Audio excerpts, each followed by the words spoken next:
Hello friends, welcome to exam GK. आज के इस वीडियो में हम लोग जीव विज्ञान की प्रमुख शाखाओं के बारे में अध्ययन करेंगे और ये इनसे क्वेश्चन बहुत ज़्यादा पूछा जाता है एग्जाम में। तो चलिए वीडियो स्टार्ट करते हैं। पहला क्वेश्चन है, मानव त्वचा का अध्ययन करने वाली विज्ञान की शाखा क्या कहलाती है? चार ऑप्शन है, फिजियोलॉजी, एनाटॉमी, बायोकेमिस्ट्री या फिर डर्मेटोलॉजी। ऑप्शन नंबर डी सही हो जाएगा। मानव त्वचा के अध्ययन करने वाली विज्ञान की जो शाखा है उसे डर्मेटोलॉजी कहा जाता है। चलिए नेक्स्ट क्वेश्चन देखते हैं। अस्थियों का अध्ययन विज्ञान की किस शाखा के अंतर्गत किया जाता है? चार ऑप्शन है, ओरोलॉजी, ऑस्टियोलॉजी, सेरेमोलॉजी या फिर जियोलॉजी। ऑप्शन नंबर बी सही हो जाएगा, ऑस्टियोलॉजी। ऑस्टियोलॉजी में अध्ययन किया जाता है अस्थियों का। चलिए नेक्स्ट क्वेश्चन देखते हैं। जीवों के संक्रमण के विरुद्ध प्रतिरोध का अध्ययन किया जाता है। चार ऑप्शन है, हीमोलॉजी, इम्यूनोलॉजी, क्रिप्टोलॉजी या फिर पैथोलॉजी। ऑप्शन नंबर बी सही हो जाएगा, इम्यूनोलॉजी। जीवों के संक्रमण के विरुद्ध जो प्रतिरोध का अध्ययन किया जाता है उसे इम्यूनोलॉजी कहते हैं। यानी कि शरीर का इम्यून सिस्टम, इम्यूनिटी अगर बढ़ा दिया जाए तो जीवों के संक्रमण से बचा जा सकता है। तो वहाँ से भी हम इसको लिंक करके कर सकते हैं कि इम्यूनोलॉजी में जीवों के संक्रमण के विरुद्ध प्रतिरोध का अध्ययन किया जाता है। नेक्स्ट क्वेश्चन देखते हैं। पैलियोंटोलॉजी के अंतर्गत किसका अध्ययन किया जाता है? चार ऑप्शन है, मस्तिष्क, पादप, प्राइमेट्स या फिर जीवाश्म। ऑप्शन नंबर डी सही हो जाएगा, जीवाश्म। पैलियोंटोलॉजी में जीवाश्मों का अध्ययन किया जाता है। चलिए नेक्स्ट क्वेश्चन देखते हैं। कीड़ों के अध्ययन को कहते हैं anthropology, entomology, ontology, ichthyology. Option number B सही हो जाएगा, एंटोलॉजी। कीड़ों का अध्ययन को एंटोलॉजी कहते हैं। इसे ट्रिक से कैसे याद करेंगे? एंटो, इस शब्द को आप पकड़िए, यहाँ से जो एंटो लिखा है तो एंट का मतलब होता है चींटी, और चींटी एक कीड़ा है। तो इस तरह से हम कीड़ों के अध्ययन को क्या कहेंगे? एंटोमोलॉजी। नेक्स्ट क्वेश्चन देखते हैं। तितलियों का अध्ययन कहलाता है इक्विथोलॉजी, निएंटोलॉजी, लेपिडेटेरियोलॉजी या पोलिनोलॉजी। ऑप्शन नंबर सी सही हो जाएगा, लेपिडेटेरियोलॉजी। इसमें तितलियों का अध्ययन किया जाता है। यानी कि तितलियों का, बटरफ्लाइज का जो रिसर्च होता है जिस विज्ञान की शाखा में, उसे लेपिडेटेरियोलॉजी कहते हैं। ठीक है, अब इसको ट्रिक से कैसे याद करेंगे? इसका दो ट्रिक है। एक तो है लैपी, और लैपी का उल्टा करेंगे तो होगा पीले, यानी कि रंग बिरंगे। तो तितलियाँ होती हैं रंग बिरंगे, तो इसलिए तितलियों का अध्ययन लेपिडेटेरियोलॉजी में। दूसरा इसका ट्रिक है, इसमें एक शब्द पकड़ेंगे बीच का, रियो। और 2016 में रियो ओलंपिक हुआ था, और रियो है ब्राज़ील में, और ब्राज़ील का पहला अक्षर है बी, और बी से होता है बटरफ्लाई, और बटरफ्लाई का मतलब होता है तितली। तो यहाँ से भी लिंक करके याद कर सकते हैं, ये लंबे समय तक याद रहेगा। नेक्स्ट क्वेश्चन देखते हैं। मछलियों से संबंधित अध्ययन कहलाता है लेपिडेटेरियोलॉजी, सिक्रेटोलॉजी, इक्विथोलॉजी या फिर क्रिप्टोलॉजी। ऑप्शन नंबर सी सही हो जाएगा, इक्विथोलॉजी। यह मछलियों के अध्ययन से संबंधित है। चलिए नेक्स्ट क्वेश्चन देखते हैं। ऑर्निथोलॉजी में किसका अध्ययन होता है? चार ऑप्शन है, पक्षी, स्तनधारी, चमगादड़ या फिर मछली। एसएससी 2015 में और आरआरबी एनटीपीसी 2016 में पूछा गया क्वेश्चन है। मैं जितना भी क्वेश्चन सिलेक्ट करता हूँ वो बहुत ही इंपॉर्टेंट होता है एग्जाम व्यू से। तो चलिए इसको देखते हैं। ऑप्शन नंबर इसका ए सही हो जाएगा, पक्षी। ऑर्निथोलॉजी जो है वो पक्षियों का अध्ययन है। इसको ट्रिक से कैसे याद करेंगे? तो आर्निथो का मतलब जैसे लग रहा है उड़, और उड़ती हैं चिड़िया, उर्निथो। इसको उर्निथो का दिया जाए याद करने के लिए, तो उर्निथो यानी कि उड़ती है पक्षियाँ, तो ऑर्निथोलॉजी पक्षी। नेक्स्ट क्वेश्चन देखते हैं। हिस्टोलॉजी किसे से संबंधित है? चार ऑप्शन है, उत्तक, विषाणु, जीवद्रव्य या कोशिका। ऑप्शन नंबर ए सही हो जाएगा, उत्तकों से संबंधित है हिस्टोलॉजी। Next question. घाव का अध्ययन क्या कहलाता है? कालोलॉजी, ओंकोलॉजी, ट्रोमेटोलॉजी या डर्मेटोलॉजी। ऑप्शन नंबर सी सही हो जाएगा, ट्रोमेटोलॉजी। अब इसको ट्रिक्स कैसे याद करेंगे? घाव, और घाव जब लगता है तो वहाँ सूजन हो जाता है और वो फूल जाता है और थोड़ा वो दबदबा हो जाता है। अगर शरीर पे कहीं पैर में या हाथ में कहीं चोट लग जाए या सिर में तो वो फूल जाता है और क्या हो जाता है? लाल हो जाता है। ठीक है, लाल हो जाता है। और टोमेटो, इसको ट्रू को हटा दे तो हो जाएगा टोमेटो। टोमेटो मीन्स क्या होता है? टमाटर। तो टमाटर भी लाल होता है और लगता है सूजा हुआ है। तो उस तरह से हम याद कर सकते हैं कि घाव का अध्ययन टोमेटो यानी कि ट्रोमेटोलॉजी। घाव होता है टमाटर के जैसा और टमाटर से बनेगा ट्रोमेटोलॉजी। चलिए नेक्स्ट क्वेश्चन देखते हैं। कैंसर संबंधी रोगों का अध्ययन कहलाता है? 4 ऑप्शन है, न्यूरोलॉजी, ऑर्गेनोलॉजी, ओंकोलॉजी या फिर सीरोलॉजी। ऑप्शन नंबर सी सही हो जाएगा, ओंकोलॉजी। ओंकोलॉजी में कैंसर से संबंधित रोगों का अध्ययन किया जाता है। नेक्स्ट क्वेश्चन देखते हैं। मोलस्का समुदाय के जंतुओं के कवच का अध्ययन कहलाता है? इकोलॉजी, कांकोलॉजी और पोरोलॉजी या मलाइकोलॉजी। ऑप्शन नंबर बी सही हो जाएगा, कांकोलॉजी। ये मोलस्का संघ के जो जंतु होते हैं उनके कवच का जो अध्ययन होता है, जैसे आपने घोंघा देखा होगा, जैसे ये है घोंघा, तो इसके शरीर के ऊपर एक कवच होता है जैसे कछुए के ऊपर होता है। तो उसी तरह से मोलस्का समुदाय के जो जंतु होते हैं उनके कवचों का अध्ययन जो कहलाता है उसे कांकोलॉजी कहते हैं। ठीक है, अब इसको कैसे ट्रिक्स याद करेंगे? तो मोलस्का में होता है घोंघा। घोंघा एक जीव है, घोंघा, उसके ऊपर पीठ पे उसके कवच होता है। और यहाँ पे कांकोलॉजी में देखेंगे आप, नौ को अगर हटा दिया जाए तो कोका हो जाएगा। ध्यान से यहाँ देखिए, तो ये हो जाएगा कोका, और घोंघा और कोका। तो आप बस मोलस्का समुदाय के जंतुओं के कवच का अध्ययन पूछा जाए तो मोलस्का में आता है घोंघा और घोंघा से बनेगा कोका और कोका को उल्टा होगा कांकोलॉजी। तो इस तरह से लिंक करके याद कर सकते हैं। नेक्स्ट क्वेश्चन, वंशागति के नियमों के अध्ययन को क्या कहते हैं? वेरी सिंपल, वर्गीकरण विज्ञान, कोशिका विज्ञान, आनुवंशिकी या फिर पारिस्थितिकी। ऑप्शन नंबर सी सही हो जाएगा, जेनेटिक्स। आनुवंशिकी, वंशागति के नियमों का आनुवंशिकी में इसका अध्ययन किया जाता है। इसको ठीक से याद कर सकते हैं। इसमें देखिए वंश लिखा है और इसमें भी देखिए वांशी में जो लिखा है अनुवांशिक, तो वंश से यहाँ भी वंश है। तो इस तरह से हम इसको याद कर सकते हैं। नेक्स्ट क्वेश्चन, मनुष्य के वातावरण को सुधारने से नस्ल सुधारना कहलाता है? यूजेनिक्स, यूथेनिक्स, जीवाश्म या उद्विकास। ऑप्शन नंबर बी सही हो जाएगा, यूथेनिक्स। यानी कि मनुष्य के वातावरण को, आसपास के वातावरण को सुधारने से नस्ल में सुधार होना, यानी कि एक तरह से कहा जाए तो मनुष्य फिर से जवान हो जाता है, यूथ हो जाता है। तो youth, YOUTH, youth, youth means जवान होता है। कब? जब उसके आसपास के वातावरण को साफ सुथरा कर दिया जाए तो उसकी नस्ल सुधर जाती है। तो हमारा ऑप्शन सही हो जाएगा बी नंबर, यूथेनिक्स। इससे ऐसे ट्रिक से याद कर सकते हैं। उसके बाद है नलिका विहीन ग्रंथियों का अध्ययन करने वाली जंतु विज्ञान की शाखा को कहते हैं? 4 ऑप्शन है, एम्ब्रियोलॉजी, एंडोक्राइनोलॉजी, इकोलॉजी या यूथेनिक्स। ऑप्शन नंबर बी सही हो जाएगा, एंडोलॉजी। अब इसको ट्रिक से कैसे याद करेंगे? बात हो रही है नलिका विहीन ग्रंथि की। नलिका विहीन, विहीन शब्द पकड़ेंगे। विहीन का मतलब कि अनुपस्थित, और अनुपस्थित का मतलब जिसका अंत हो गया हो, एंड हो गया हो, एंड। तो बस एंड से हमारा बन जाएगा एंडोक्राइनोलॉजी। यानी नलिका विहीन, और विहीन से एंड, एंड से क्राइनोलॉजी। तो ऑप्शन नंबर बी से हो जाएगा। नेक्स्ट क्वेश्चन, उस विज्ञान की जो आनुवांशिकता के नियमों द्वारा मानव जाति की उन्नति का अध्ययन करता है क्या कहते हैं? एम्ब्रियोलॉजी, एंडोक्राइनोलॉजी, यूजेनिक्स या यूथेनिक्स।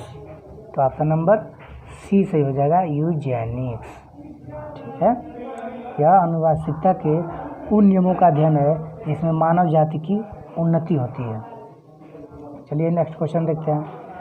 कीटों से संबंधित जीव विज्ञान की शाखा कहलाती है? एंटेमोलॉजी, ऑर्निथोलॉजी, मैमोलॉजी या एक्वेथोलॉजी। अभी हमने बताया कीट, एंट से एंटेमोलॉजी। ऑप्शन नंबर ए सही हो जाएगा। नेक्स्ट क्वेश्चन देखते हैं। मछलियों तथा उनसे संबंधित उद्योगों का अध्ययन क्या कहलाते हैं? हेलमिन्थोलॉजी, प्रोटोजूलॉजी, इक्वेथोलॉजी या मैमोलॉजी। ऑप्शन नंबर सी सही हो जाएगा। इक्वेथोलॉजी में मछलियों का अध्ययन किया जाता है। नेक्स्ट क्वेश्चन देखते हैं। जंतु विज्ञान की वह शाखा जिसके अंतर्गत जंतु की बाह्य आकृति एवं बाह्य संरचना का अध्ययन किया जाता है क्या कहलाता है? फिजियोलॉजी, एम्ब्रियोलॉजी, मार्फोलॉजी या इक्वेथोलॉजी। ऑप्शन नंबर सी सही हो जाएगा, मार्फोलॉजी। मार्फोलॉजी में किसका अध्ययन होता है? जंतुओं के बाह्य आकृति एवं बनावट की, यानी कि उनकी संरचना का अध्ययन होता है मार्फोलॉजी में। चलिए नेक्स्ट क्वेश्चन देखते हैं। जंतु विज्ञान की वह शाखा जिसके अंतर्गत आनुवांशिक लक्षणों तथा उसकी वंशागति का अध्ययन किया जाता है क्या कहलाता है? इकोलॉजी, साइटोलॉजी, जियोलॉजी या फिर जेनेटिक्स। तो वेरी सिंपल है, आनुवांशिक मतलब जेनेटिक्स, तो डी से हो जाएगा, जेनेटिक्स। चलिए नेक्स्ट क्वेश्चन देखते हैं। जंतु तथा उसके आसपास के वातावरण संबंधी अध्ययन को क्या कहते हैं? पारिस्थितिकी, परजीवी विज्ञान, जंतु भूगोल या फिर आनुवांशिकी। ऑप्शन नंबर ए सही हो जाएगा, इकोलॉजी। पारिस्थितिकी में अध्ययन किया जाता है जीवों के आसपास के वातावरण का। चलिए नेक्स्ट क्वेश्चन देखते हैं। मांसपेशियों का अध्ययन करते हैं माइकोलॉजी में, मायोलॉजी में, मैस्टोलॉजी में, नेफ्रोलॉजी में। ऑप्शन नंबर इसमें बी सही हो जाएगा, मायोलॉजी में। अब इसको ट्रिक से कैसे याद करेंगे? मायोलॉजी में किसका अध्ययन किया जाता है? मांसपेशियों का। कैसे याद करेंगे? बड़ा ही मज़ेदार ट्रिक है। मायोलॉजी में मांसपेशी, तो मांसपेशियों में देखिए माँ है और लास्ट में यो है, तो मायो, माँ और यहाँ से यो, मायो, तो बस यहाँ भी मायो है। ऑप्शन नंबर बी सही हो जाएगा। Next question. जनसंख्या का अध्ययन कहलाता है? 4 ऑप्शन है, जीवाश्म विज्ञान, कार्टोग्राफी, जियोग्राफी या फिर डेमोग्राफी। ऑप्शन नंबर डी सही हो जाएगा, डेमोग्राफी। डेमोग्राफी में जनसंख्या का अध्ययन किया जाता है। अब इसको ट्रिक से कैसे याद करेंगे? तो जनसंख्या, अब आप ट्रेन में, डेमो ट्रेन में आप बैठे होंगे, डेमो ट्रेन में, ये डेमो ट्रेन बना दे रहा हूँ। डेमो ट्रेन में बहुत ज़्यादा भीड़ होता है, तो वहाँ जनसंख्या क्या होती है?